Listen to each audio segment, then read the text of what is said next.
Good morning, guys. I'm Frida with WTI. If you can see my chickens behind me, they are giving their little clucks of delight because I just gave them their favorite treat. Hatortempt makes these black soldier fly larvae. They're dried, so they're not gross to stick your hand in. And I'm telling you, they're completely obsessed with them. Encourages them to come out and start foraging during the day.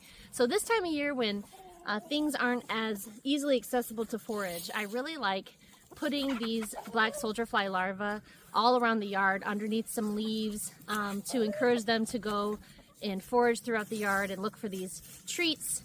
I feel like even though chickens aren't the smartest creatures on the earth, it keeps them happy, keeps them entertained, and kind of keeps them from pecking each other to death. They're my favorite treat to get them because they have a ton of fat and protein in them. While you wouldn't make this their main source of nutrition, it definitely helps boost what they're not getting from their regular feed. I've always been a big believer that your eggs will taste just as good as whatever you feed your chickens, and I love the taste of the eggs when they have plenty of fat and protein in their diet.